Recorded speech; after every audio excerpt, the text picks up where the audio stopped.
ಈ ರೀತಿಯ ಒತ್ತಡಕ್ಕೆಲ್ಲ ಕಚ್ಚೆನೂ ಕಟ್ಟಲ್ಲ, ಕೇರು ಮಾಡಲ್ಲ. ಇನ್ನೊಂದ್ಸಲಿ ಹೇಳ್ತಾ ಇದ್ದೇನೆ, ತೊಡೆ ತಟ್ಟಿ ಹೇಳ್ತೇವೆ, ರೈತರು ಟವಲ್ ಕೊಡಿದ್ರೆ ಈ ಸರ್ಕಾರನೂ ಇರಲ್ಲ. ಶಿವಕುಮಾರ್ ಸಾಹೇಬ್ರೆ, ನೀವು ಮುಖ್ಯಮಂತ್ರಿ ಆಗಬೇಕಾಗಿರೋರು, ಇನ್ನೊಂದು 3 ತಿಂಗಳ ಮುಖ್ಯಮಂತ್ರಿ ಆಗಬೇಕಾಗಿರೋರು, ನೀವು ಕೂಡಲೇ ಇದನ್ನು ಸರಿ ಮಾಡಿ ಕೂತ್ಕೊಂಡು ತುಮಕೂರು ಜಿಲ್ಲೆಯಲ್ಲಿ ಎಲ್ಲೆಲ್ಲಿ ಅನ್ಯಾಯ ಆಗುತ್ತೆ ಅಂತೇಳಿ ನೀವು ಮುಖ್ಯಮಂತ್ರಿ ಆಗಬೇಕಾದ್ರೆ ನಾವೆಲ್ಲರೂ ನಿಮ್ಮ ಜೊತೆ ಇರ್ತೇವೆ, ನಿಮಗೆ ಸಹಕಾರ ಕೊಡ್ತೇವೆ. ನೀವು ಮುಖ್ಯಮಂತ್ರಿ ಆಗೋ 3 ತಿಂಗಳೊಳಗಡೆ ಈ ರೀತಿಯ ಗೊಂದಲ ಮಾಡಿ ಎಮರ್ಜೆನ್ಸಿ ಡಿಕ್ಲೇರ್ ಮಾಡಿದ್ರೆ ಯಾವ ನ್ಯಾಯ ಇದು?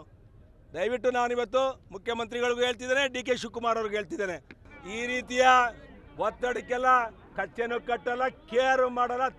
ಇನ್ನೊಂದ್ಸಲಿ ಹೇಳ್ತಾ ಇದ್ದೇನೆ, ತೊಡೆ ತಟ್ಟಿ ಹೇಳ್ತೇವೆ, ರೈತರು ಟವಲ್ ಕೊಡಿದ್ರೆ ಈ ಸರ್ಕಾರನೂ ಇರಲ್ಲ. ಶಿವಕುಮಾರ್ ಸಾಹೇಬ್ರೆ, ನೀವು ಮುಖ್ಯಮಂತ್ರಿ ಆಗಬೇಕಾಗಿರೋರು, ಇನ್ನೊಂದು 3 ತಿಂಗಳ ಮುಖ್ಯಮಂತ್ರಿ ಆಗಬೇಕಾಗಿರೋರು, ನೀವು ಕೂಡಲೇ ಇದನ್ನು ಸರಿ ಮಾಡಿ ಕೂತ್ಕೊಂಡು ತುಮಕೂರು ಜಿಲ್ಲೆಯಲ್ಲಿ ಎಲ್ಲೆಲ್ಲಿ ಅನ್ಯಾಯ ಆಗುತ್ತೆ ಅಂತೇಳಿ ನೀವು ಮುಖ್ಯಮಂತ್ರಿ ಆಗಬೇಕಾದ್ರೆ ನಾವೆಲ್ಲರೂ ನಿಮ್ಮ ಜೊತೆ ಇರ್ತೇವೆ, ನಿಮಗೆ ಸಹಕಾರ ಕೊಡ್ತೇವೆ.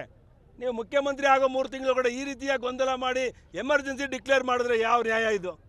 ದಯವಿಟ್ಟು ನಾನಿವತ್ತು ಮುಖ್ಯಮಂತ್ರಿಗಳಿಗೂ ಹೇಳ್ತಿದ್ದೇನೆ, ಡಿ.ಕೆ. ಶಿವಕುಮಾರ್ ಅವ್ರಿಗೆ ಹೇಳ್ತಿದ್ದೇನೆ,